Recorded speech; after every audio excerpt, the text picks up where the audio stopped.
Hola a todos, bienvenidos al Manual de Supervivencia de la Moda. Soy Joab. Esta ocasión platicaremos sobre lo sucedido durante el mes de marzo en la Semana de la Moda de París y Milán. Además, conoceremos la reciente creación de alta joyería de Chanel para una gran celebración. No esperemos más y comencemos. Semana de la Moda de Milán.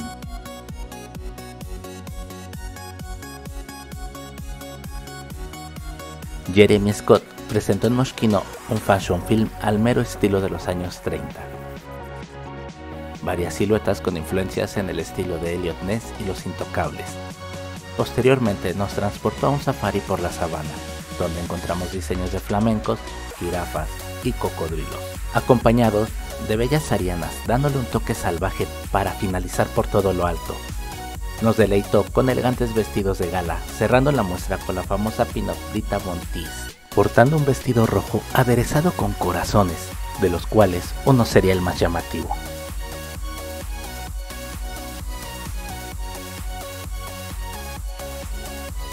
El dúo italiano más famoso nos transportó a los locos 90s, combinándolo con un estilo futurista lleno de coloridos neón. En un escenario lleno de luces, los diseños fueron vanguardistas, muy al estilo de Versace y Chanel de esos años.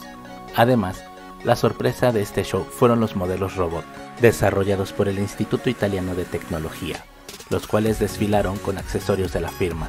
La colección llena de vibrantes colores, collares, bolsos y gafas, y actualmente caretas, fueron muestra de una nueva actualidad que vivimos. Fue una propuesta juvenil y divertida para este otoño-invierno.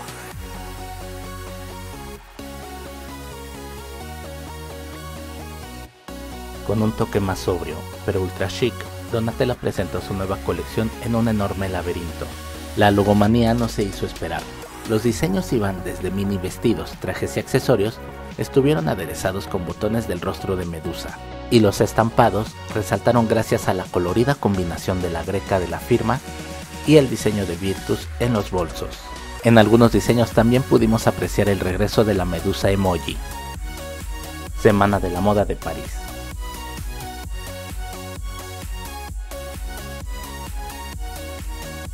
Para su colección otoño-invierno, Hermès comenzó con un espectáculo de danza contemporánea, para posteriormente presentar sus diseños, los cuales estuvieron detallados con un toque ecuestre, parte del ADN de la Maison entre chaquetas, pantalones rectos y vestidos.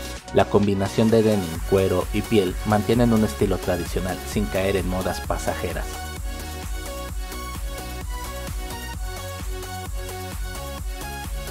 La firma francesa presentó un film entre luz, sombra y agua. Los diseños tuvieron una influencia chic urbana, lleno de diseños en tonos oscuros como el negro, café, gris y azul, confeccionados en piel vegana y falsos cocodrilos. Varios diseños con su logomanía resultaron bastante atractivos, entre voluminosas chamarras y chalecos capitonados, combinados con faldas plisadas, pantalones y pasamontañas, fueron la propuesta de Givenchy.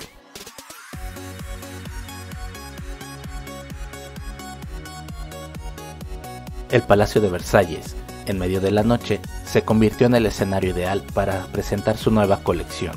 El desfile se desarrolló al principio con varias bailarinas realizando un performance, para darle paso a la apertura de la pasarela, con abrigos y chaquetas con el diseño de Canache, vestidos de vaporosas gasas, algunos con estampados geométricos de arlequín, flores y animal print, fueron parte de la propuesta hecha por Maria Grazia Chiuri para Dior.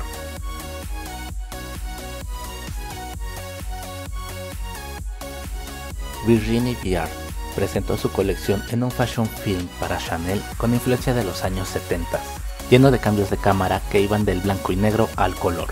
Parte de la inspiración de Viard fue gracias a las anécdotas de su antiguo mentor Karl Lagerfeld, que le contaba cómo eran los desfiles en aquella época. Las modelos se vestían y maquillaban solas, tal y como lo vimos en este film.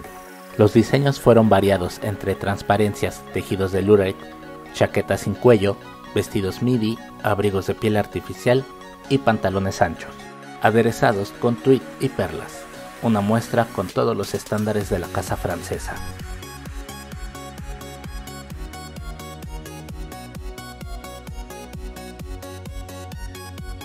El escenario perfecto para la muestra de Louis Vuitton fue la sala griega del Museo del Louvre, Lleno de luz y hermosas esculturas, entre las propuestas de Nicolas Ghesquière para la siguiente temporada, sobresalieron faldas de tul, abrigos con maximangas decorados con estampados griegos. La paleta de color fue variada, entre tonos pastel, grises, blancos y negros.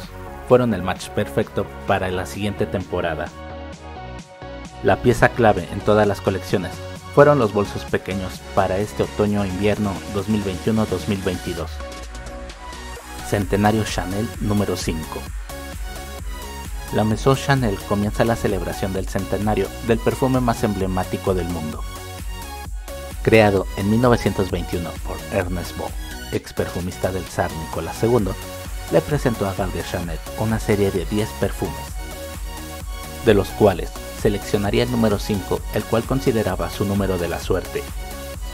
Con este perfume se convertía en la primera diseñadora en la historia en tener una fragancia con su propio nombre. Para celebrar los 100 años del perfume Chanel número 5, la firma ha presentado una colección de 123 piezas de diamantes, de las cuales resulta más impactante un collar con un diamante corte esmeralda, clase D. Esta clasificación es la más alta y corresponde a los diamantes que tienen 0 impurezas. Cortado en forma octagonal para evocar la forma de la Place Vendôme, la cual sirvió de inspiración a Mademoiselle Chanel para diseñar el frasco del mítico perfume. El peso exacto del diamante es de 55,55 quilates, el cual alude al número del perfume a la perfección. El diamante forma parte del hermoso collar, conformado por 104 diamantes redondos y 42 diamantes baguette, montados en oro blanco de 18 quilates. Además, el cuerpo de la botella está formado por varios diamantes en forma de pera, creando un detalle de cascada. El cierre del collar está rematado con el famoso número 5. Dicha pieza de alta joyería no estará a la venta, se conservará en el patrimonio en el 18 de la Place Vendôme, como testimonio a la grandeza y exclusividad a la que pertenece el perfume Chanel número 5.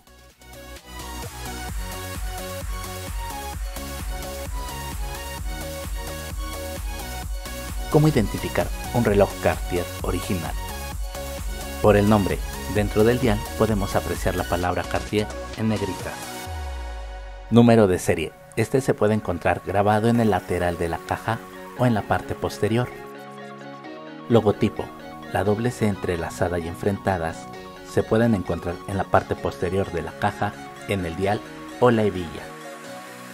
Manecillas. Estas pueden tener un diseño tipo espada en un tono acero azul.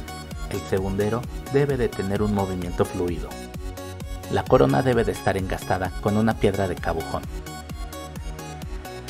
El cristal es de zafiro y al verlo de costado se distorsiona al ver a través de él. Esto se debe al grosor y calidad del cristal. Es resistente a rayaduras y en cuanto a salpicaduras de agua, las gotas rodarían hacia los costados del cristal. Luminiscencia. Las manecillas poseen una sustancia llamada luminova, la cual da un brillo en la oscuridad. Marcadores. Se puede leer la palabra Cartier en un pequeño y claro detalle en el número 7 o 10. Debajo del 6 siempre encontrarás la leyenda Swiss Made. Peso. Los relojes de la firma son pesados debido a los materiales de alta calidad que manejan. Fechador. Este se puede encontrar en el número 3 o el 6, dependiendo del modelo. El mes de marzo estuvo lleno de grandes momentos para la moda, entre desfiles virtuales, diamantes de alta joyería y uno que otro tip. Espero haya sido de gran ayuda. Gracias por acompañarme en el video del día de hoy. Te recuerdo suscribirte a mi canal. ¿Te gustó el video? Dame un pulgar arriba. Activa la campanita para que YouTube te notifique cuando suba el siguiente video. También me gustaría conocer tu opinión. Deja tus comentarios. Me despido por ahora. Soy Joab.